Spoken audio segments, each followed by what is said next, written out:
दोस्तों आज की हमारी सच्ची घटना की शुरुआत होती है उत्तर प्रदेश के बागपत जिले से। और इसी उत्तर प्रदेश के बागपत जिले में एक गांव लगती है जिस गांव का नाम सुजरा होता है। इसी सुजरा गांव का रहने वाला व्यक्ति रतन सिंह, जो कि आज से कई साल पहले फौज में उसकी नौकरी हुआ करती थी, मगर अब वो फौज की नौकरी से रिटायर हो चुका है। दोस्तों तकरीबन उसके पास 10 से 12 एकड़ जमीन होती है जिसमें कि वो खेती का काम किया करता था। उसी सब से वो अच्छा खासा पैसा कमा लिया करता था। इसके घर में इसकी 2 बेटियां होती है। बड़ी बेटी का नाम रूपा होता है और छोटी बेटी का नाम सपना होता है। ये जो रिटायर फौजी रतन सिंह होता है, इसका अपना एक बेटा भी होता है जिसका नाम धर्मवीर रहता है, जिसकी उम्र तकरीबन 14 साल के आसपास होती है।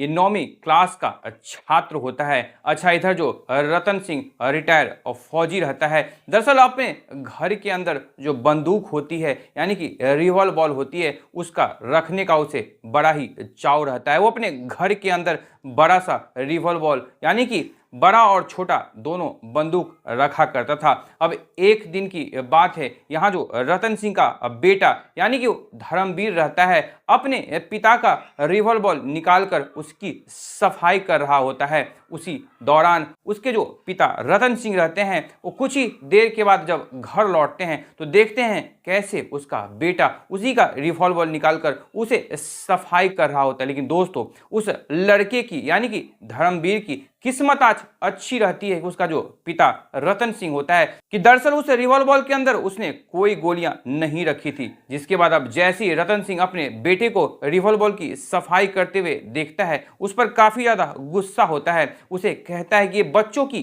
खेलने की चीज नहीं है, आइंदा से तुम इस रिवॉल्वर से बिल्कुल दूर रहोगे। दोस्तों जिसके बाद यहाँ रतन सिंह अपने बेटे धर्मवीर के हाथ से वो रिवॉल्वर छीनकर उसे अपनी सही स्थान पर रख देता है। इतने ही देर में यहाँ पर सपना रहती है यानी कि उस रतन सिंह की जो छोटी बेटी रहती है, वो अपने पिता रतन सिंह से कहती है कि ये जो हमारा भाई है यानी धर्मवीर है, वो दिखने में छोटा लगता है लेकिन अब वो बड़ा हो चुका है। दोस्तों यहाँ जो धर्मवीर रहता है उसकी उम्र महज 12 साल रहती है, लेकिन चूंकि उसकी खान पान अच्छी रहती है तो दिखने में बिल्कुल ही नौजवान 16 साल का लड़का लग रहा होता है। इधर जो रिटायर फौजी रतन सिंह होता है, पिछले 6 महीने पहले ही अपनी बड़ी बेटी रूपा की शादी कर दी थी, लेकिन अभी भी उसके कंधों पर अपनी छोटी बेटी सपना की शादी की जिम्मेवारी रहती है। लेकिन इधर जो ये लड़की सपना रहती है, वो पढ़ने लिखने में काफी होशियार रहती है। वो आगे पढ़ लिख कर चाहती थी कि वो सरकारी स्कूल की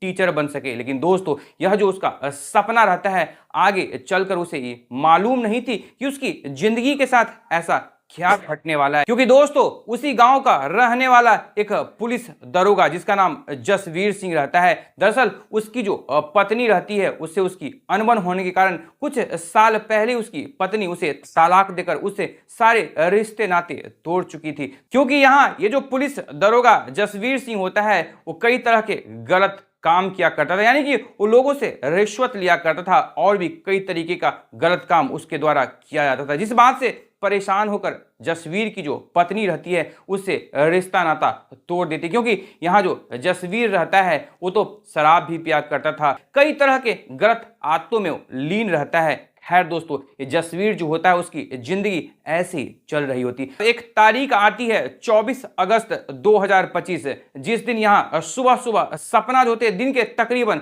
9 बजे के आसपास अपना स्कूटी निकालते हुए वो कॉलेज के लिए जैसी अपनी स्कूटी को बाहर निकालती है और अपनी स्कूटी को स्टार्ट करना चाहती है, उसकी स्कूटी स्टार्ट नहीं होती। वो काफी प्रयास करती है लेकिन उसकी स्कूटी जो होती है वो स्टार्ट नहीं हो पाती है। जिसके बाद यहाँ सपना अपने पिता रतन सिंह से कहने लगती है कि पिताजी मैं आज कॉलेज बस से चली जाऊंगी क्योंकि मेरी स्कूटी स्टार्ट नहीं हो रही। यहाँ जो रतन सिंह होते हैं अपनी बेटी की इस बात को सुनकर उसे भी हामी भर देते हैं कि ठीक है बेटी तुम बस से ही चली जाओ, मैं आज ही इस स्कूटी को ठीक करवा कर ले आता हूँ। फिर दोस्तों यहाँ जो सपना होती है वो अपना बैग उठाती है और अपने गांव से कुछ ही दूरी पर चूंकि बस स्टैंड होता है उसके लिए निकल पड़ती है। अब जैसी इधर सपना अपने कॉलेज के लिए अपने गांव से निकल पड़ती है। उधर जो उसी गांव का ये जो जसवीर रहता है, यानी कि वो दरोगा रहता है, वो भी अपने थाने में ड्यूटी देने के लिए अपने मोटरसाइकिल के लिए निकल पड़ता है। अब जैसी वो दरोगा जो जसवीर रहता है इस लड़की इस सपना को रास्ते में जाते हुए देखता है, उसके समीप चला जाता है और उसे कहता है कि दरअसल तुम मेरे ही मोटरसाइकिल पर बैठ जाओ, मैं तुम्हें बस स्टैंड तक छोड़ देता हूं। दोस्तों, यहाँ जो सपना नाम की लड़की रहती है उस पुलिस वाले से कहती है कि दरअसल मैं कोई ऑटो रिक्शा लेकर बस स्टैंड चली जाऊंगी। लेकिन यहाँ जो जसवीर रहता है अब इस लड़की को कहने लगता है कि क्या तुम्हें पुलिस वाले पर भरोसा नहीं है, मैं तुम्हें बस स्टैंड तक छोड़ दूंगा। यहाँ जो सपना रहती है वो जसवीर की बातों को अनसुना करते हुए वो आगे बढ़ जाती है। लेकिन यहाँ जो दरोगा जसवीर रहता है फिर से सपना पर दबाव डालने लगता है कि वो उसके मोटरसाइकिल पर बैठ जाए। इसके बाद जो यहाँ सपना होती है वो भी कहीं ना कहीं उसके दबाव में आकर उसकी बात को मान जाती है, फिर वो बाइक पर बैठ जाती है। जिसके बाद यहाँ जो जसवीर होता है इस सपना को बस स्टैंड के समीप ले जाकर उतार देता है और यहाँ जसवीर भी इंतजार करने लगता है कि सपना को वो बस मिल जाए ताकि वो कॉलेज तक पहुंच जाए। क्योंकि दोस्तों, सपना का जो कॉलेज होता है बस स्टैंड से तकरीबन 10 किलोमीटर दूरी पर रहता है। जिसके बाद बहुत देर के इंतजार के बाद भी जब वहां कोई बस नहीं आती है तो सपना बिल्कुल बेचैन हो जाती है कि आज उसकी कॉलेज है वो छूट जाएगी, क्योंकि पहले से वो कॉलेज के लिए काफी लेट हो चुकी थी। जिसके बाद यहाँ जो जसवीर होता है फिर सपना से कहने लगता है पहले से ही तो तुम्हारा कॉलेज लेट हो चुका है, क्यों ना मैं तुम्हें मोटरसाइकिल से ही तुम्हें कॉलेज तक छोड़ दूं, क्योंकि उसके ही आगे मेरा जो है पुलिस चौकी है। यहाँ पर जो सपना रहती उसे कुछ समझ नहीं आते रहता कि आखिर वो करे तो क्या करे। इधर जो जसवीर रहता है बार बार सपना को मनाने की कोशिश करने लगता है कि वो उसके मोटरसाइकिल पर ही बैठकर कॉलेज तक जाए। दोस्तों, यहाँ जो सपना होती है इस बात के लिए भी हामी भर देती है। जिसके बाद सपना उस जसवीर के बाइक के पीछे बैठ जाती है और जसवीर उसके कॉलेज की तरफ अपनी मोटरसाइकिल आगे बढ़ा देता है।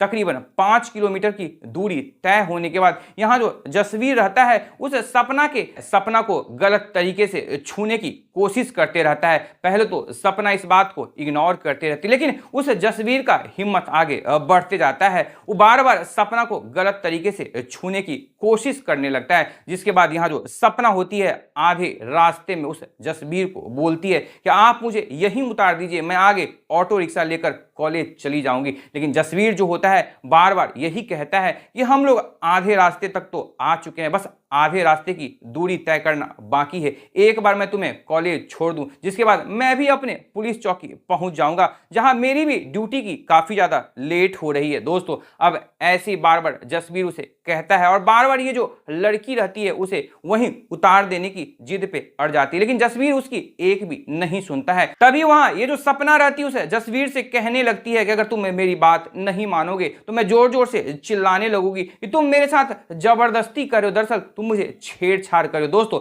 जिसके बाद यहाँ जसवीर को गुस्सा आ जाता है और जसवीर देखता है कि वो जो इलाका रहता है सुनसान रहता है, दूर दूर तक कोई भी वहां पर इंसान नहीं रहता। जिसके बाद जसवीर मौके का फायदा उठाते हुए वहीं चूंकि बगल में ईंट का खेत रहता है वहीं पर अपना मोटरसाइकिल रोकता है और इस लड़की के ऊपर रिवॉल्वर तान देता है और उसे कहने लगता है कि तुम जल्द से जल्द इस ईंट के खेत के अंदर चलो। दोस्तों, ये जो सपना नाम की लड़की रहती है बेहद ही घबरा जाती है। वो तो पहले इधर उधर देखती है, लेकिन दूर दूर तक जब उसे कोई नजर नहीं आता है तो काफी ज्यादा मजबूर और बेबस हो जाती है। जिसके बाद यहाँ जो ये जसवीर रहता है इस सपना को उसका हाथ पकड़ते हुए ईंट के खेत के अंदर ले जाता है और उसके साथ जबरन तरीके से गलत रिश्ते कायम करता है। अब तकरीबन आधे घंटे का समय वो उस सपना के साथ ईंट के खेत में ही बिताता है। जिसके बाद यहाँ जो जसवीर होता है अपना और सपना का दोनों के आपस में जो संबंध बनाए गए रहते हैं उसका वो वीडियो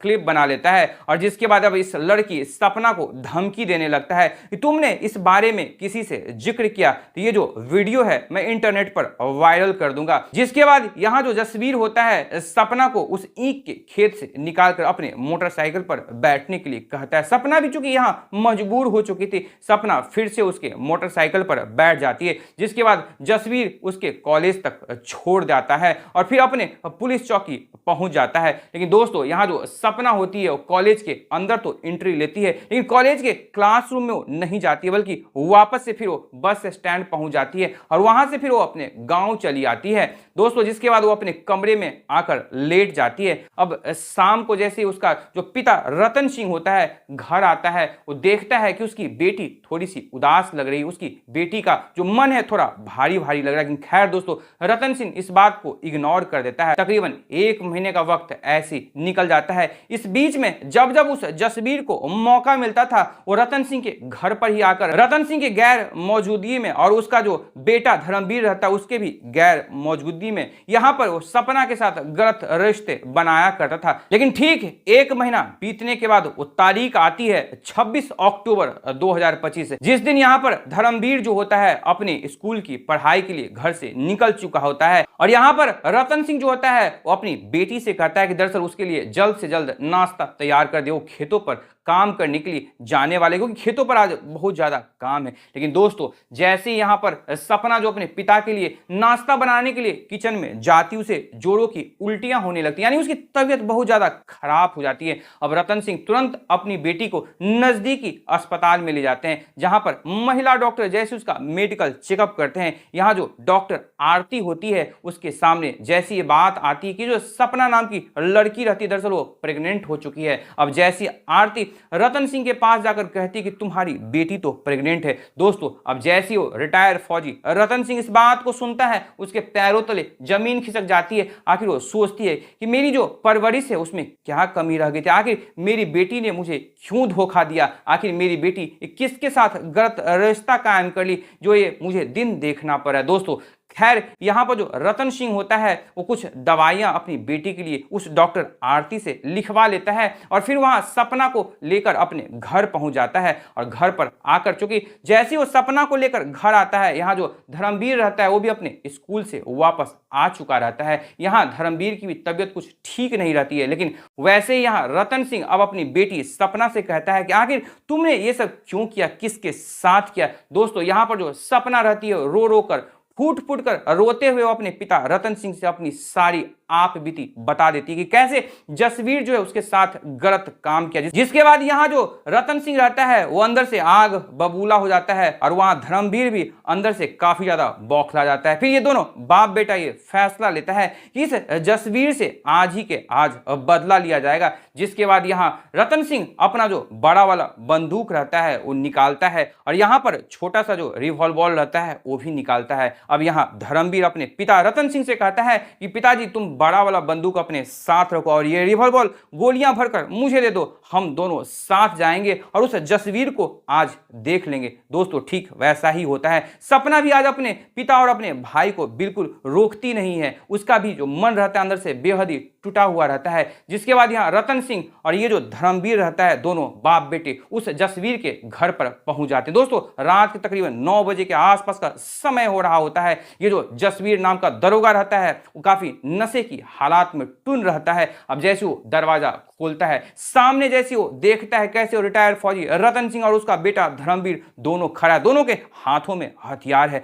वैसे वो चौंक जाता है। लेकिन यहाँ रतन सिंह उस जसवीर के सीने पर अपना एक लात मारता है और अंदर जैसी जाता है। अब यहाँ पर जैसी रतन सिंह उस जसवीर को नीचे गिरा देता है, फौरन ही वहां पर जो धर्मवीर रहता है उस रिवॉल्वर से 3 गोलियां उसके सीने पर दाग देता है। जैसे गोलियों की आवाज पड़ोसी सुनते हैं वहां पर पड़ोसी भी पहुंच जाते हैं। अब पड़ोसी देखते हैं कि कैसे जो रिटायर्ड फौजी रतन सिंह और उसका बेटा धर्मवीर होता है इस पुलिस दरोगा का खात्मा कर चुका था। वहां के जो पड़ोसी होते हैं नजदीकी पुलिस स्टेशन में इस बात की सूचना देते हैं। तकरीबन 45 मिनट के अंदर ही वहां की नजदीकी पुलिस पहुंच जाती है, जहां पर इस रतन सिंह को और उसका बेटा जो धर्मवीर रहता है दोनों को गिरफ्तार कर लिया जाता है। दोनों से जब गहन पूछताछ की जाती है तो ये दोनों अपने आप बीती के बारे में उस पुलिस वाले से बताते हैं कि कैसे ये जो दरोगा रहता है जसबीर, उसकी बेटी सपना का उसके साथ गलत काम किया था। कैसे धर्मवीर बताता है कि उसकी बहन के साथ ये दरोगा ने गलत काम किया था दोस्तों, जिसके बाद पुलिस वाले भी काफी हैरत में पड़ जाते हैं कि आखिर कैसे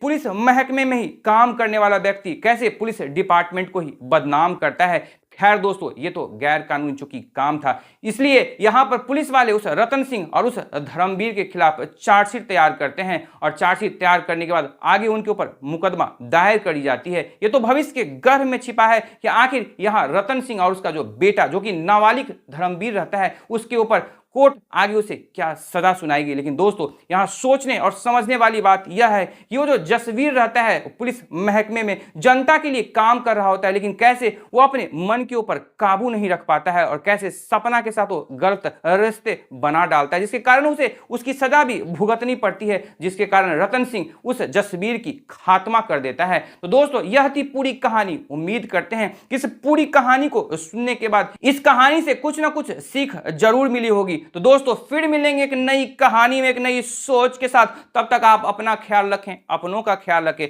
हर संभव दूसरों की जरूर मदद करें, क्योंकि यकीन माने आज आप किसी की मदद करेंगे तो कल को आपके लिए भी कोई ना कोई जरूर खड़ा होगा। तब तक सतर्क रहें, सुरक्षित रहें। जय हिंद, जय भारत।